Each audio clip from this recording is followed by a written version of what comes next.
ശ്രീ അഹമ്മദ് ദേവർകോവിൽ, അങ്ങയ്ക്ക് 8 മിനിറ്റ്. ധനകാര്യ bill subject കമ്മിറ്റിക്ക് അയക്കണമെന്ന നിർദ്ദേശത്തെ ഞാൻ പിന്തുണക്കുന്നു. സർ, മികച്ച ധനകാര്യ മാനേജ്മെൻറ്റ് കൊണ്ട് 70% നികുതി വരവുകൾ വർദ്ധിപ്പിച്ചാണ് കേരളം കേന്ദ്രം അടിച്ചേൽപ്പിക്കുന്ന സാമ്പത്തിക പ്രയാസത്തെ തരണം ചെയ്തുകൊണ്ടിരിക്കുന്നത് എന്ന യാഥാർത്ഥ്യം നാം മനസ്സിലാക്കേണ്ടതുണ്ട്. സർ, 2017 അന്നത്തെ ധനമന്ത്രി ബഹുമാന്യനായ ഡോക്ടർ തോമസ് ഐസക് അവതരിപ്പിച്ച കിഫ്ബി എന്ന നൂതന പദ്ധതിയെ ആകാശകുസുമെന്നും മലർപ്പൊടിക്കാരൻ്റെ ദിവാസ്വപ്നം എന്നുമെല്ലാമാണ് UDF അന്ന് അഭിസംബോധന ചെയ്തിരുന്നത്. എന്നാൽ 69,968 കോടി രൂപയുടെ പദ്ധതികളാണ് കേരളത്തിൽ അങ്ങോളം ഇങ്ങോളം കിഫ്ബിയുടെ ചെലവിൽ നടന്നുകൊണ്ടിരിക്കുന്നത്.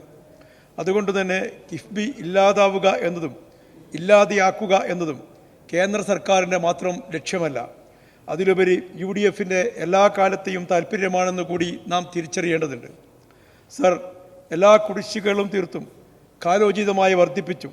ഒന്നാം പിണറായി സർക്കാർ 35,000 കോടി രൂപയും രണ്ടാം പിണറായി സർക്കാർ 4 വർഷം കൊണ്ട് 33,000 കോടി രൂപയും ചേർത്ത് 68,000 കോടി രൂപ ക്ഷേമ പെൻഷൻ മാത്രം കേരളത്തിലെ പാവങ്ങളായ ജനങ്ങളിൽ വിതരണം ചെയ്തു കഴിഞ്ഞു. എന്നാൽ ശ്രീ ഉമ്മൻചാണ്ടിയുടെ നേതൃത്വത്തിലുള്ള UDF സർക്കാർ 5 വർഷം കൊണ്ട് നൽകിയത് കേവലം 10,000 കോടി രൂപയായിരുന്നു. സർ, യൂണിയൻ ബജറ്റ് കേരളം എന്ന പദം പോലും ബജറ്റ് രേഖയിൽ വരാതിരിക്കാൻ കാണിച്ച മോശപ്പെട്ട ജാഗ്രതയെ മുഴുവൻ മലയാളികളും മനസ്സിലാക്കിയിട്ടുണ്ട്. ചൂരൽമല മുണ്ടക്കൈ ദുരന്തത്തിൽ സർവവും നഷ്ടപ്പെട്ട ജനതയെ പുനരധിവസിപ്പിക്കാൻ ഒരു ഓട്ടക്കാലനയുടെ സഹായം പോലും ഇല്ലാത്ത കേന്ദ്ര ബജറ്റിൽ കേരളം വലിയ രോഷത്തിലാണ്. എന്നാൽ കേരളത്തോടുള്ള ഈ അവഗണന ഏറ്റവും നന്നായി UDF ആസ്വദിക്കുകയാണ് ചെയ്തത്. മകൻ മരിച്ചാലും മരുമകളുടെ കണ്ണീര് കാണണം എന്ന് മാത്രമാണ് അവരുടെ ലക്ഷ്യം. കേന്ദ്രത്തിൽ നിന്ന് ന്യായമായും ലഭിക്കേണ്ട ഗ്രാൻറ്റുകളും വിഹിതവും ന്യായരഹിതമായി തടയുകയും അട്ടിമറിക്കുകയും ചെയ്യുമ്പോൾ തടസ്സപ്പെടുന്ന ജനകീയ പദ്ധതികളുടെ കണക്കെടുപ്പിൽ സ്വയം ആർമാദിക്കുകയാണ് UDF എന്ന ദുഃഖസത്യം നമുക്ക് വിസ്മരിച്ചുകൂടാ. സർ, ഈ മനോഭാവം UDFൻ്റെ ഒറ്റപ്പെട്ടതാണ് എന്ന് നാം കാണരുത്. ഡൽഹി തെരഞ്ഞെടുപ്പിൽ ഇതിൻ്റെ ഏറ്റവും മോശപ്പെട്ട മാനസികാവസ്ഥയുടെ പ്രകാശനമാണ് നാം കണ്ടത്. രാഷ്ട്രീയ സംഘടനാ കാര്യങ്ങളാൽ വിജയസാധ്യതയുള്ള ഏതെങ്കിലും 10-15 സീറ്റിൽ രാഷ്ട്രീയ സാന്നിധ്യം അറിയിക്കാൻ ഇടതുപക്ഷം ചെയ്യുന്ന മാതൃകയിൽ ഒറ്റക്ക് മത്സരിക്കുകയും മറ്റു സീറ്റുകളിൽ BJP പരാജയം ഉറപ്പാക്കാൻ AAPക്ക് വോട്ട് നൽകാൻ തയ്യാറാകുകയും ചെയ്തിരുന്നുവെങ്കിൽ BJPയുടെ പരാജയം ഉറപ്പിക്കാമായിരുന്നു എന്നാണ് തിരഞ്ഞെടുപ്പ് റിസൾട്ടുകൾ കാണിക്കുന്നത്. എന്നാൽ 100% കോൺഗ്രസ് വട്ടപൂജ്യമാകുമെന്ന് ഉറപ്പുള്ള ഒരു സ്റ്റേറ്റിൽ ഇന്ത്യ മുന്നണി നേതാവും BJPയുടെ ബദ്ധവൈരിയുമായ അരവിന്ദ് കെജ്രിവാളിനെ രാജ്യദ്രോഹിയും വലിയ അഴിമതിക്കാരനുമായിട്ടാണ് സാക്ഷാൽ കോൺഗ്രസിൻ്റെ വലിയ നേതാക്കൾ പോലും വിശേഷിപ്പിച്ചതും അപഹസിച്ചതും. ഇക്കഴിഞ്ഞ ലോക്സഭാ തിരഞ്ഞെടുപ്പിൽ BJPയുടെ പരാജയം ഉറപ്പുവരുത്താൻ ഇന്ത്യ മുന്നണിക്കായത് പ്രാദേശിക കക്ഷികളുടെ ബലത്തിലും സഹകരണത്തിലും മാത്രമായിരുന്നു. ഈ യാഥാർത്ഥ്യം അംഗീകരിക്കാനോ മനസ്സിലാക്കാനോ കോൺഗ്രസിൻ്റെ നേതൃത്വം ഇനിയും തയ്യാറാകുന്നില്ല എന്നതാണ് ഡൽഹി ഇലക്ഷൻ റിസൾട്ട് നമുക്ക് തരുന്ന പാഠം. എൻ്റെ ഉപ്പാപ്പാക്ക് ഒരു ആനയുണ്ടായിരുന്നു എന്ന മട്ടിൽ ഇപ്പോഴും നിഗളിച്ചാണ് നടക്കുന്നത്. എന്നാൽ ഇപ്പോൾ ആനപ്പിണ്ടത്തിൻ്റെ വില പോലും ഇല്ലെന്ന് അവർ മനസ്സിലാക്കണം. ബാബരി മുതൽ രാമക്ഷേത്ര നിർമ്മാണം വരെ കോൺഗ്രസിൻ്റെ ചരിത്രം ചതിയുടെയും സംഘപരിവാറിന് മതന്യൂനപക്ഷങ്ങളെ ചവിട്ടിയരക്കാൻ ഭൂമി പാകപ്പെടുത്തി കൊടുത്തതിൻ്റെതുമാണ്. സർ, ബാബരി മസ്ജിദിൻ്റെ മിഹ്റാബിൽ സംഘപരിവാർ നടത്തിയ വിഗ്രഹത്തെ സരയൂ നദിയിലേക്ക് എറിയാൻ കൽപ്പിച്ച ജവഹർലാൽ നെഹ്റുവിൻ്റെ പാരമ്പര്യത്തിലേക്ക് കോൺഗ്രസ് മടങ്ങാത്ത കാലത്തോളം ഇന്ത്യയിൽ സംഘപരിവാറിന് അർമാദിക്കാനും ആഹ്ലാദിക്കാനുമുള്ള വക ലഭിച്ചുകൊണ്ടിരിക്കും.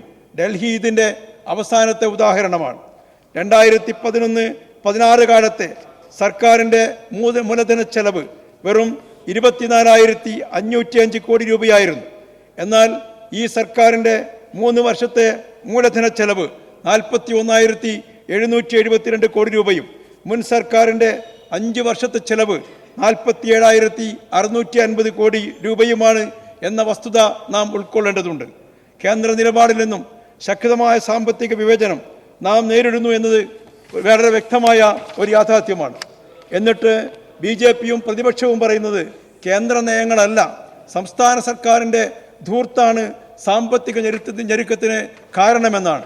ദേശീയപാതാ വികസനം, വിഴിഞ്ഞം തുറമുഖ പദ്ധതി ഉൾപ്പെടെ വിസ്മയിക്കുന്ന ദ്രുതഗതിയിൽ നടത്തിയിട്ടുള്ള വമ്പൻ വികസനങ്ങൾ മറച്ചുവെക്കാൻ ചില മാധ്യമങ്ങളുടെ സഹകരണത്തോടെ പ്രതിപക്ഷം തീവ്രശ്രമം നടത്തിവരുന്ന സമയത്താണ് ഈ ധനാഭ്യർത്ഥനകൾ.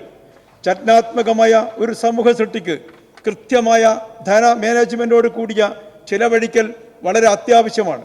അതിനുതകുന്ന നിർദ്ദേശങ്ങൾ ധനമന്ത്രി അവതരിപ്പിച്ച ബഡ്ജറ്റിൽ കൃത്യമായി അടയാളപ്പെടുത്തിയിട്ടുണ്ട്. വരുന്ന നിയമസഭാ തിരഞ്ഞെടുപ്പിൽ സംസ്ഥാനത്തിൻ്റെ വികസന കുതിപ്പുകളായിരിക്കും വോട്ടർമാരുടെ ചർച്ചയും പരിഗണനയും. അങ്ങനെ വന്നാൽ നിശ്ചയം LDF തിളങ്ങുന്ന വിജയം നേടുമെന്ന് മറ്റാരെക്കാളും അറിയുന്നത് UDF-നാണ്.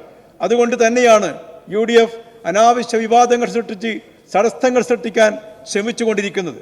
സർ, ഒരു രാജ്യം മറ്റൊരു രാജ്യത്തിനെതിരെ സാമ്പത്തിക ഉപരോധം നടത്തുന്നത് പോലെ ഒരു യൂണിയൻ ഭരണകൂടം ഇവിടുത്തെ ഒരു സംസ്ഥാനത്തിനെതിരെ സാമ്പത്തിക ഉപരോധം തുടരുന്നു എന്നത് എത്രമാത്രം ഭീതിജനകമാണ്. അതിനെ ന്യായീകരിക്കാൻ ശ്രമിക്കുന്ന BJP നേതാക്കളുടെ തൊടിക്കെട്ടി നാം സമ്മതിക്കണം. കേരളത്തിന് ബജറ്റിൽ ഒന്നും അനുവദിക്കാത്തതിനെക്കുറിച്ച് ചോദിച്ചപ്പോൾ അടുത്ത ബജറ്റ് അവതരണത്തിന് അധികം സമയമില്ല എന്ന മറുപടി പറഞ്ഞ കേരളത്തിൽ നിന്നുള്ള കേന്ദ്രമന്ത്രിയെ നാം എന്ത് പേരിട്ടാണ് വിളിക്കുക സർ? കിഫ്ബി വഴി വിദ്യാഭ്യാസ സ്ഥാപനങ്ങൾക്ക് വേണ്ടി പണം ചിലവഴിച്ചതുകൊണ്ടാണ് കേരളത്തിന് സാമ്പത്തിക പ്രയാസം അനുഭവപ്പെടുന്നത് എന്നും അങ്ങനെ പണം ചിലവഴിക്കേണ്ടതില്ല എന്ന് അന്നേ UDF പറഞ്ഞതാണ് എന്നും അതെല്ലാം സ്വകാര്യ മേഖല നോക്കിക്കൊള്ളുമെന്നുമുള്ള പ്രതിപക്ഷ ഉപനേതാവ് കഴിഞ്ഞ ദിവസം സഭയിൽ പറഞ്ഞ വാക്കുകൾ എന്നെ അത്ഭുതപ്പെടുത്തി. വികസന പ്രവർത്തനങ്ങൾക്ക് പണം ചിലവഴിക്കുന്നതിനെ UDF ഏത് കണ്ണിലൂടെയാണ് കാണുന്നത് എന്നതിന് വേറെ തെളിവിൻ്റെ ആവശ്യമുണ്ട് എന്ന് തോന്നുന്നില്ല സർ. അതോടൊപ്പം തന്നെ വളരെ ഗൗരവതരമായി ചർച്ച ചെയ്യേണ്ട മറ്റൊരു വിഷയമാണ് ലഹരിയുടെ വ്യാപനം എന്ന് നാം മനസ്സിലാക്കണം. ഏതാനും ദിവസങ്ങൾക്ക് മുമ്പ് കോഴിക്കോട് ജില്ലയിലെ താമരശ്ശേരി കാൻസർ രോഗിയായ സ്വന്തം മാതാവിനെ വെട്ടിക്കൊലപ്പെടുത്തിയ 24-കാരൻ പോലീസിന് നൽകിയ മൊഴി എന്നെ ജനിപ്പിച്ചതിനുള്ള ശിക്ഷ ഞാൻ നടപ്പിലാക്കിയെന്നാണ്. മാരകമായ ക്യാൻസർ പിടിപെട്ട് ചികിത്സയിലായിരിക്കുമ്പോഴും കൂലിവേല ചെയ്ത് മകനെ പോറ്റി വളർത്തിയ അമ്മക്ക് മകൻ നടപ്പിലാക്കിയ ശിക്ഷ ലോക മനസാക്ഷിയെ ഞെട്ടിച്ചതാണ്. 2 ദിവസം മുമ്പ് ഇതേ പ്രദേശത്ത് ഒരു 27-കാരൻ സ്വന്തം ഭാര്യയെ കുത്തിക്കൊലപ്പെടുത്തി. 2 പേരും സുഹൃത്തുക്കളാണെന്നാണ് വാർത്തകളിലൂടെ അറിയാൻ സാധിച്ചത്. ഇത്രയെത്ര വാർത്തകളാണ് ഓരോ ദിനങ്ങളിലും നാം കേൾക്കേണ്ടി വരുന്നത്. കൊലപാതകങ്ങൾ, സ്ത്രീ പീഡനങ്ങൾ, വാഹനാപകടങ്ങൾ, കുടുംബ കലഹങ്ങൾ തുടങ്ങി ഓരോ സംഭവങ്ങൾക്ക് പിന്നിലും ലഹരിയുടെ പങ്ക് വ്യക്തമാണ്. ലഹരി സർവ്വ തിന്മതകളുടെയും താക്കോലാണ് എന്ന പ്രവാചകാധ്യാപനങ്ങളെ അന്വർത്ഥമാക്കും വിധം സർവ്വ കുറ്റകൃത്യങ്ങളിലും ലഹരി വില്ലനാണ്. കമ്പനി കൂടി ഒരാസ്വാദനത്തിന് വേണ്ടി തുടങ്ങുകയും പിന്നീട് ഒരിക്കലും ജീവിതത്തിലേക്ക് തിരിച്ചു വരാനാകാത്ത വിധം ദുരന്തങ്ങളിൽ അകപ്പെടുകയും ചെയ്യുന്ന എത്രയെത്ര ലഹരി ജീവിതങ്ങളുണ്ട്. കൂട്ടുകെട്ടുകളും സൗഹൃദങ്ങളും നന്മകളുടെ വഴികളെക്കാളേറെ തിന്മയുടെ വഴികളിലേക്കാണ് പുതുതലമുറയെ നയിച്ചുകൊണ്ടിരിക്കുന്നത്. ഈ രംഗത്ത് അതിശക്തമായ നിയമ നടപടികൾ കൊണ്ടുവരാൻ സാധിച്ചെങ്കിൽ മാത്രമേ ഇതിനെ തടയിടാൻ സാധിക്കൂ എന്ന് സാന്ദർഭികമായി സൂചിപ്പിച്ചുകൊണ്ട് ഈ ധനാഭ്യർത്ഥനകളെ സബ്ജക്റ്റ് കമ്മിറ്റിക്ക് അയക്കണം നിർദ്ദേശത്തെ ഞാൻ പിന്തുണക്കും.